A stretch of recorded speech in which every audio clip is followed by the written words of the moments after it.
Good morning students.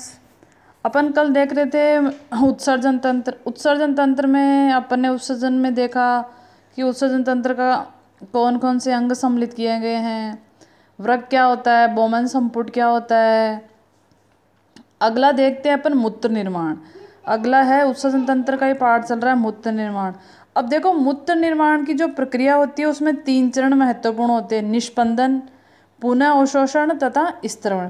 और ये सारे कार्य क्या करते हैं, जो आपकी किडनी होती है, वृक्क होता है, उसके विभिन्न भागों के द्वारा किए जाते हैं। इसके अलावा इसमें एक अपवाही धमनी होती है और एक क्या होती है आपकी अभिवाही धमनी। एक हो गया आपकी अपवाही धमनी और अगली हो गया आपकी अभिवाही धमनी। ये क्या करती है आपके नेफ्रॉन में जो बोमन कैप्सूल। अब देखो आप इस डायग्राम को डिटेल से देखना।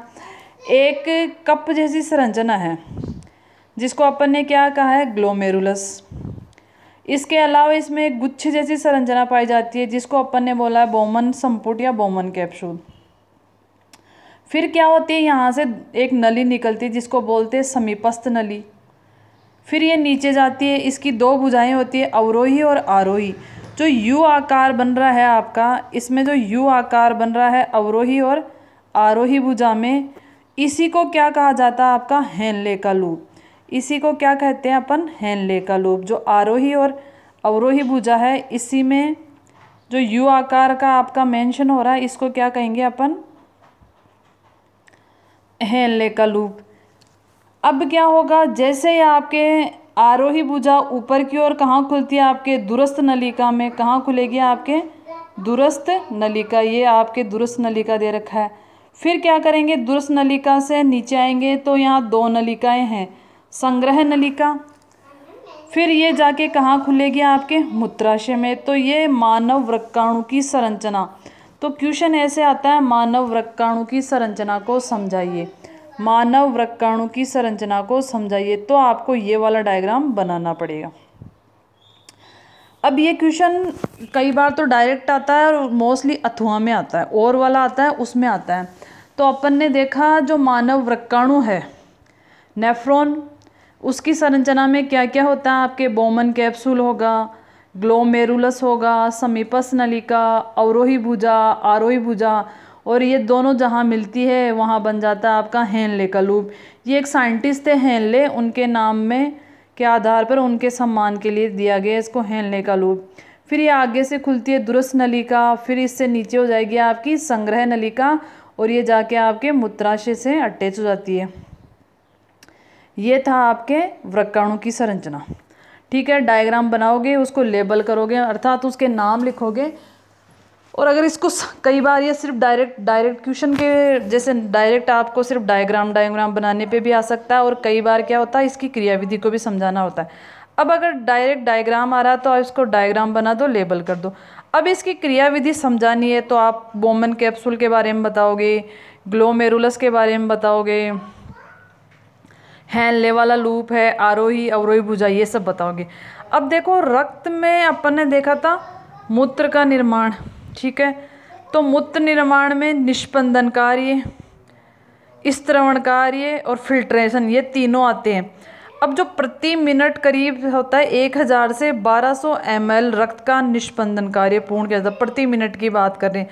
रक्त में होता क्या क्या, 1 नंबर का क्वेश्चन बनता है। रक्त में होता है आपका ग्लूकोज, लवण, अमीनो अम्ल और यूरिया। अब देखो रक्त में से एक है आपके संग्राहक नलिका। तो जो ग्लूकोज है, अमीनो अम्ल है, ये सब क्या है आपके यूज़फुल है। ये सब कैसे आपके यूज़फुल है, तो इनको तो क्या कर दिया जाता है आपका संग्राहक नलिका से वापस ले लिया जाता है, और जो यूरिया है उसको क्या कर दिया जाता है आपका मूत्राशय में डाल दिया जाता है।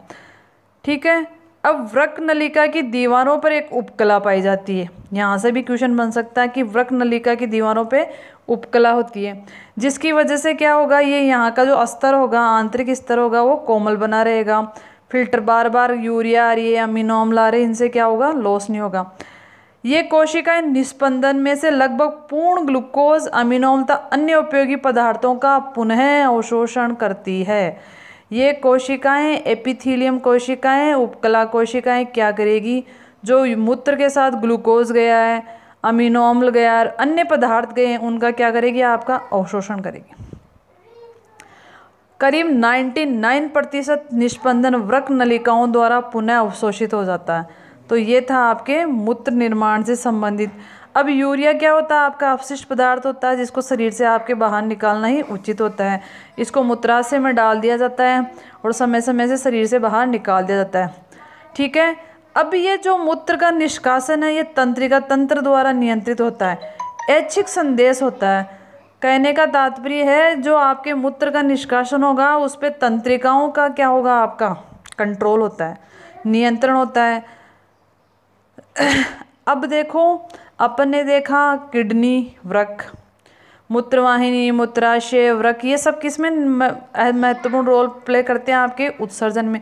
इसके अलावा और कौन कौन से उत्सर्जी अंग हो सकते हैं? फेफड़े जो वायु को शुद्ध करते हैं, त्वचा जो अपशिष्ट पदार्थों को बाहर निकालती है, यकृत, लीवर।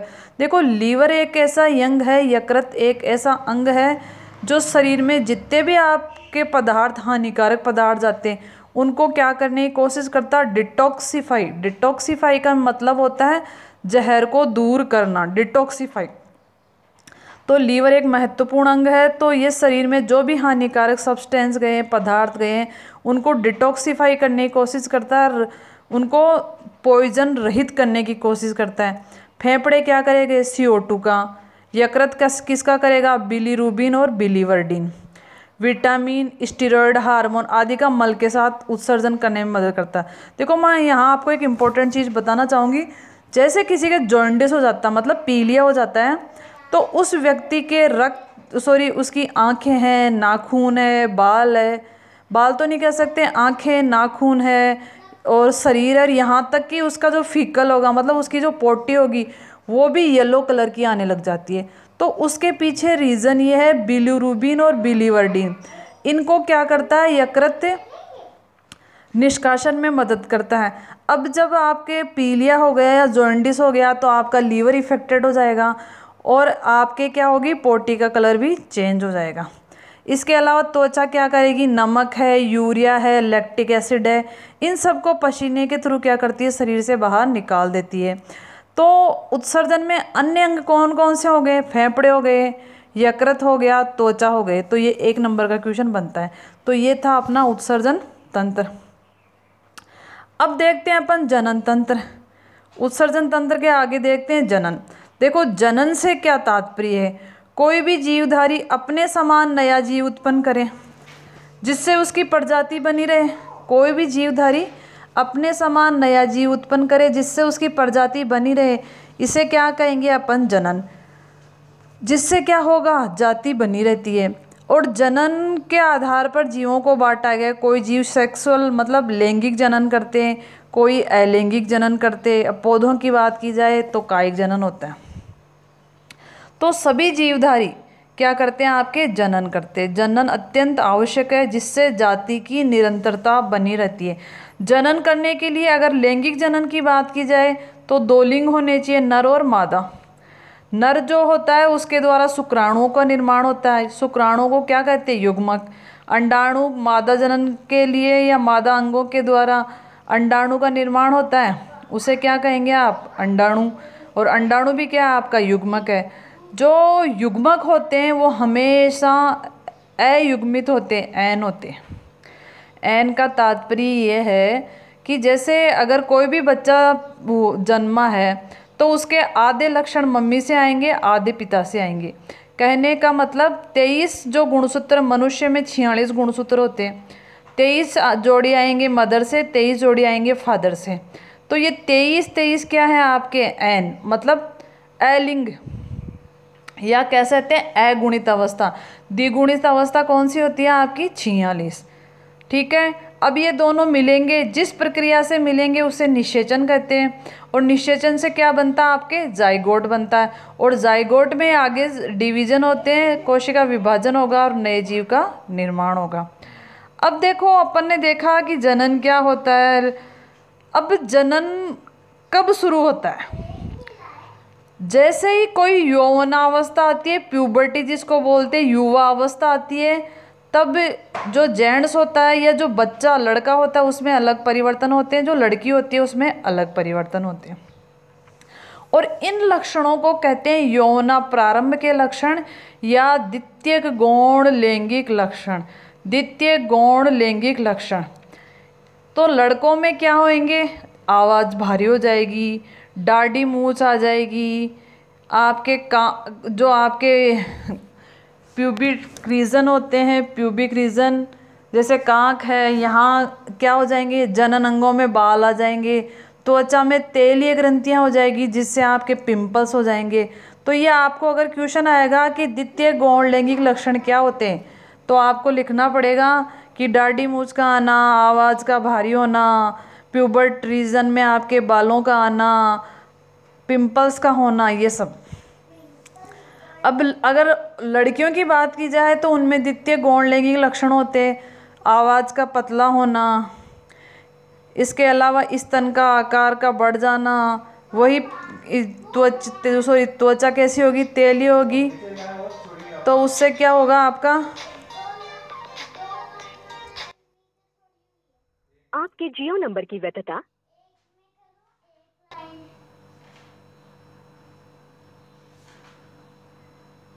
इसके अलावा क्या होगा, अगर लड़कियों की बात की जाए तो लड़कियों में क्या होगा आपका, जैसे स्तनों का आकार बढ़ जाना, आवाज़ का हल्का होना,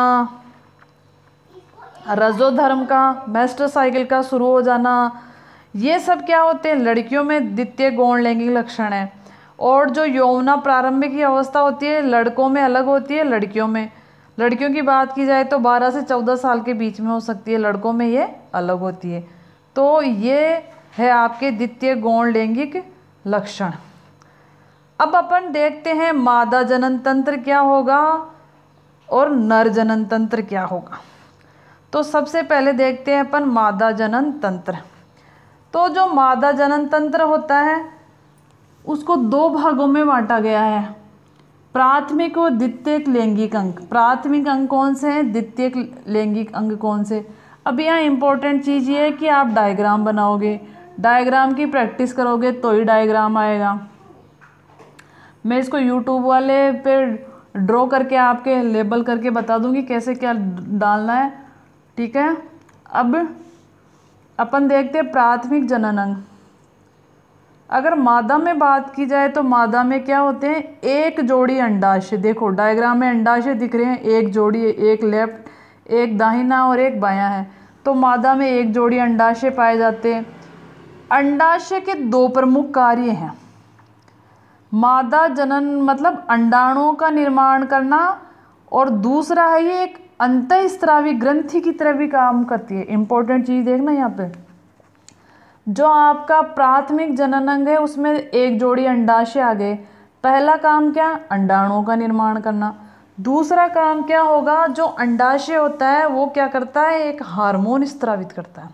देखो अभी मैंने कहा था कि द्वितीय गौण लैंगिक लक्षण बच्चे के तो नहीं आते, छोटे 4-5 साल का बच्चा, 10 साल का, उसके तो नहीं आते। क्यों आते, क्योंकि आपने पढ़ा होगा डॉक्टर के पास, कई बार आपके पिंपल्स वगैरह हो जाते हैं तो आप डॉक्टर के पास जाते हो तो डॉक्टर बोलता है हार्मोन परिवर्तन हो रहे हैं, हार्मोन चेंजेज की वजह से हो रहे हैं। तो वो हार्मोन किसके द्वारा स्रावित किए जा रहे हैं, आपके अंडाशय के द्वारा। लेडीज़ में अंडाशय के द्वारा और उसमें जेंट्स में उसके दूसरे अंग के द्वारा। वो अपन पढ़ेंगे तब बताऊंगी मैं आपको। तो यहाँ 2 हार्मोन स्रावित करे जाते हैं, एस्ट्रोजन और प्रोजेस्टेरोन। दोनों क्या करेंगे, अंडाशय उदर गुहा, अच्छा दोनों हार्मोन क्या करेंगे, अंडाणु के निर्माण में, परिपक्वन में, उसके डिस्पर्जन में सहायता करेंगे। अब देखो अंडाशय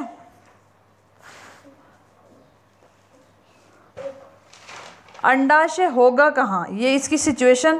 प्रत्येक अंडाशय कहाँ होगा, उदर गुहा में, वृक्कों के नीचे।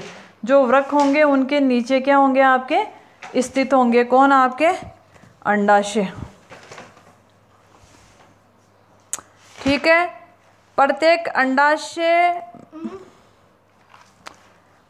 अंडाशय से क्या होगी, अंडवाहिनी जुड़ी हुई होगी, ठीक है। और ये अंडवाहिनी कहाँ आके खुलेगी? आपकी गर्भाशय में आके खुलेगी। अब होगा क्या, जो गर्भाशय होगा वो एक होगा, अंडवाहिनी भी दो होगी और अंडाशय भी क्या होंगे? आपके दो होंगे। अंडाशय से क्या होंगे? आपके एस्ट्रोजन और प्रोजेस्टेरोन हार्मोन स्रावित होंगे। तो आपके यहाँ से क्वेश्चन बनता है कि प्राथमिक जनन अंग कौन है? तो एक जोड़ी अंडाशय। एक जोड़ी अंडाशय क्या है? आपके प्राथमिक जनन अंग। अब इनसे क्या जुड़ी हुई है? आपकी अंडवाहिनी और गर्भाशय। ठीक है। अब देखो, जैसे लैंगिक परिपक्वता आती है, यहाँ कुछ चीज़ें समझने वाली है, बुक में नहीं दे रखी है। प्रत्येक अंडाशय में असंख्य विशिष्ट संरचनाएं, जिन्हें अंडाशय पुट्टिकाएं, ओवेरियन फेलिकल कहा जाता है, पाई जाती है। ये पुट्टिकाएं अंडाणु का निर्माण करती है। देखो, जैसे ही कोई लेडीज प्रेग्नेंट है और उसके पेट के अंदर कोई गर्ल चाइल्ड है, लड़की है, तो उस लड़की के पेट में उसी समय क्या होता है? आपके जितनी ग्राफियन पुट्टिकाएं बननी होती है उतनी बन जाती है। मतलब अंडाणुओं का निर्माण उसी टाइम हो जाता है। अगर उस टाइम नहीं हुआ तो वो जो बेबी जन्मेगी उसमें जनन क्षमता नहीं होगी, उसमें जनन क्षमता नहीं होगी। जैसे बोलते हैं ना, उसका परिपक्वन काल आया है 12, 13, 15 साल, उसका मतलब होता है ग्राफियन पुट्टिकाएं तो बनी हुई है, अब वो क्या करेगी? परिपक्व होकर अंडाणुओं का निर्माण करेगी। तो अंडाणुओं का निर्माण कहाँ से प्रारंभ हो जाता है? आपके जन्म से पहले ही हो जाता है। ठीक है। तो ये कह रहा है पुट्टिकाएं अंडाणुओं का निर्माण करती है। अंडाणु परिपक्व होने के पश्चात अंडाशय से निकलकर कहाँ आएंगे? आपके अंडवाहिनी से होते हुए गर्भाशय में पहुँच जाएंगे। अंडाशय से स्रावित हार्मोन स्त्रियों में होने वाले लैंगिक परिवर्तन में मदद करते हैं। अब देखो, जो अंडाशय है दो होते हैं, ठीक है, वहाँ से क्या निकलेंगे? आपके अंडाणु।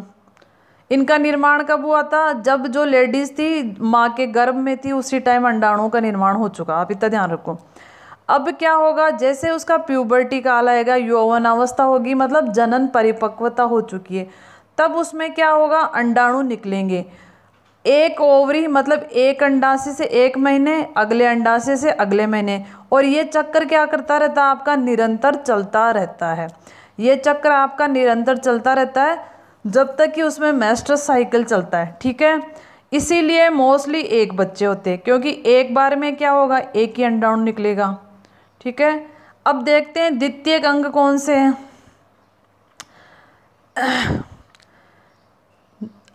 प्राथमिक अंगों के अलावा द्वितीयक अंग कौन कौन से होते हैं? अपन स्त्रियों की बात करते हैं। सबसे पहले आ गया आपकी अंडवाहिनी।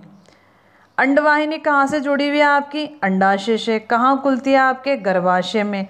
अब देखो, यहाँ से क्वेश्चन ये आता है कि मनुष्य में निषेचन कहाँ होता है? तो निषेचन होता है अंडवाहिनी में। निषेचन कहाँ होता है? आपके अंडवाहिनी में निषेचन होता है। ठीक है। यहाँ से इम्पोर्टेंट क्वेश्चन है। अंडवाहिनी अंडाशय से जुड़ी होती है, दो होगी, दाहिनी और बाईं, क्योंकि आपके अंडाशय, और ये कहाँ खुलती है? आपकी गर्भाशय में। फिर आते हैं गर्भाशय। गर्भाशय कैसा होता है? थैली जैसी संरचना होती है, मलाशय के ऊपर स्थित होता है। ठीक है। चौड़ा भाग होता है, एक सकरा भाग होता है, और भ्रूण का विकास, बच्चे का विकास कहाँ होता है? आपके गर्भाशय में ही होता है। फिर चलते हैं योनि में। ये कहाँ होगी? आपके मूत्राशय व मलाशय के बीच स्थित होती है। ठीक है। स्त्रियों में मैथुन के तौर पे ये कार्य करती, कोर्टिंग में करती है। इसके अलावा जो मेस्ट्रस साइकिल होता है उसमें जो भी आपका सब्सटेंस रिमूव होता है, पदार्थ बाहर होगा, वो योनि से निकलेगा। अब यहाँ एक क्वेश्चन और है। योनि में होते हैं लैक्टोबैसिलस जीवाणु, जो लैक्टिक अम्ल का निर्माण करते हैं। मतलब जो योनि होती है वो कैसी होती है? आपकी एसिडिक होती है। लैक्टोबैसिलस बैक्टीरिया का निर्माण करते हैं। वो किसका निर्माण करते हैं? आपके अम्ल का निर्माण करते हैं, जिसको बोलते हैं अपन लैक्टोबैसिलस। अब ये क्या करेगा? योनि के माध्यम को कैसा बना देगा? आपका अम्लीय बना देगा। ठीक है। अब अपन देखेंगे कि प्रजनन की अवस्थाएं क्या होती है, कैसे क्या होगा, ये अपन देखेंगे कल। थैंक यू, धन्यवाद। पढ़ते रहिए, घर पे रहिए, सेफ रहिए।